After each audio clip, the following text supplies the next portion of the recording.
பக்தி கிளிட்ஸ் நேயர்கள் அனைவருக்கும் அன்பான வணக்கங்கள். இறையருளும் குருவருளும் அனைவருக்கும் கிடைக்கட்டும். இன்றைய பதிவு என்ன அப்படின்னு பார்த்தோம்னா, இப்போ நவராத்திரி விழாவானது நடந்துட்டு இருக்கு.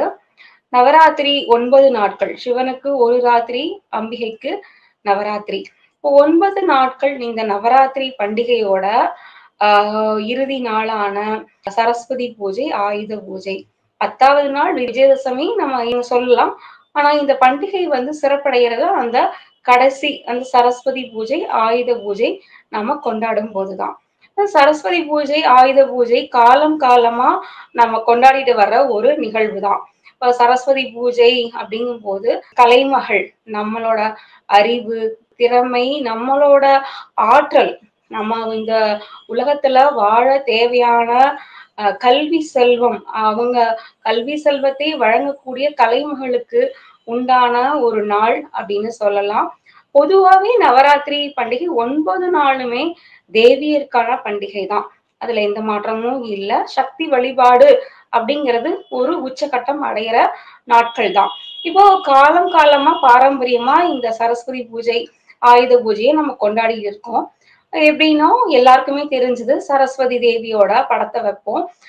தலைவாழை இலை போட்டு அவங்க தேவிக்கு நம்ம சிறப்பாக சுண்டல், பொரி, கடலை, அவல், எல்லா விதமான பழங்கள் இது எல்லாமே வைக்கணும். 2 பக்கமும் குத்து விளக்கு எரிய விடணும்.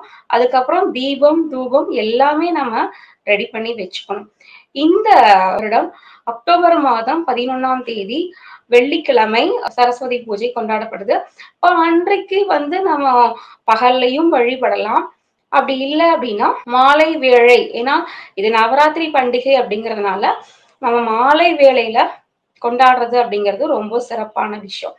இப்போ இந்த ராகு காலம், வெள்ளிக்கிழமை வரக்கூடிய 10 to 12 ராகு காலம், மதியம் 3 to 4, 4:30 வரக்கூடிய இந்த யமகண்டம், இந்த 2 நேரங்களை தவிர்த்து மற்ற நேரங்கள்ல நம்ம சரஸ்வதி பூஜை வழிபடலாம். சரஸ்வதி பூஜைக்கு பாரம்பரியமா நம்ம செய்யற இந்த சில விஷயங்களை தவிர்த்து வேறு என்னென்ன செய்யலாம் அப்படிங்கிறத நம்ம பார்க்க போறோம். எப்பவும் போல சரஸ்வதி பூஜைக்கு நம்ம தேவையான நெய்வேத்தியங்கள் ரெடி பண்ணி ஒரு வாழை இலையில, நுனி வாழை இலையில வச்சு 2 பக்கமும் குத்து விளக்கு சரஸ்வதி தேவிக்கு முன்னாடி, இல்ல எந்த அம்மனா இருந்தாலும் பரவாயில்லை, எல்லாமே சக்தியோட வடிவம் தான். அப்போ இந்த வாழை இலை, குத்து விளக்கு, அவல், பொரிக்கடலை, சுண்டல், இன்னும் பழ வகைகள் எல்லாமே வைக்கலாம். வச்சு நம்ம படிக்கிற அந்த புத்தகங்கள், குறிப்பா இப்போ குழந்தைங்க இருக்கிற வீட்டுல கண்டிப்பா குழந்தைங்களோட அந்த புத்தகங்களை வைப்பாங்க. அதே சமயம் நம்ம காலம் காலமா நம்ம வீட்டுல மகாபாரதம், ராமாயணம், பகவத்கீதை, திருக்குறள் இந்த மாதிரியான புத்தகங்களை நம்ம வச்சு வழிபடலாம். இதுல காலத்துக்கு ஏற்ற மாதிரி நம்மளும் மாறணும் இல்லையா? அப்போ செல்போன், ஏன்னா இப்போ படிப்பா இருக்கட்டும், பணமா இருக்கட்டும், எல்லாமே செல்போன் மூலமா தான் வருது. ஸோ நம்ம செல்போனையும் கண்டிப்பா வைக்கணும். ஏன்னா அதுவும் பாத்தீங்கன்னா இந்த காலம், அதாவது கால மாற்றத்துக்கு ஏற்ற மாதிரி இந்த காலத்துல நமக்கு எல்லாமே அந்த செல்போன் மூலமா தான் வருது. அப்போ அந்த செல்போனையும் நம்ம வைக்கலாம். வச்சுட்டு நம்ம பூஜையை பண்ணலாம். இதுல நம்ம சரஸ்வதி பூஜையை பொறுத்த வரைக்கும் முக்கியமான ஒரு ஸ்லோகம் அப்படின்னு சொல்லக்கூடியது, ஸ்லோகம்னு இல்லை, அதாவது சமஸ்கிருதத்துல ஸ்லோகம்னு சொல்லலாம். நம்மளோட செந்தமிழ் துதி சகலகலா வள்ளி மாலை. இந்த சகலகலா வள்ளி மாலைய குமரகுருவர் எழுதியிருக்காரு. அந்த பாடலை பாடி மகா சரஸ்வதிய வணங்கலாம்.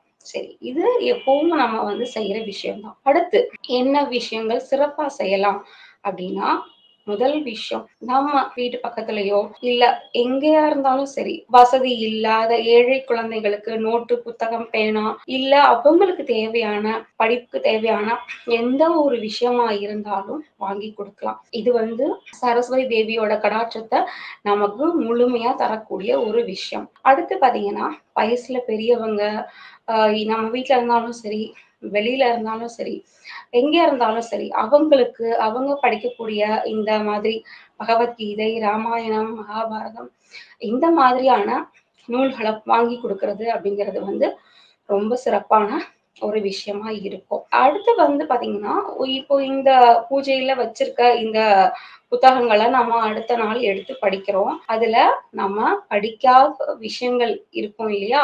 அத நம்ம படிக்கும்போது, அந்த விஜயதசமி அன்னைக்கு இந்த சரஸ்வதி பூஜையில வச்ச இந்த புத்தகங்கள்ல நாம படிக்காத பகுதிய எடுத்து, அத புதுசா படிக்கிறது அப்படிங்கிறது ரொம்ப விசேஷம். புதுசா ஒரு விஷயத்த நம்ம கத்துக்கிறோம். அந்த சரஸ்வதி பூஜையில வைத்த புத்தகங்கள அடுத்த நாள் எடுத்து நம்ம படிக்கும்போது, அதுல வந்து புதிய விஷயங்கள் இதுவரைக்கும் நம்ம வந்து படிக்காத விஷயங்கள படிக்கும்போது, ரொம்பவே ஒரு சிறப்பானதா இருக்கும். இந்த சரஸ்வதி பூஜைய நம்ம இந்த முறையில வழிபடும்போது, சரஸ்வதி தேவியோட கடாட்சம் நமக்கு நிச்சயமா கிடைக்கும்.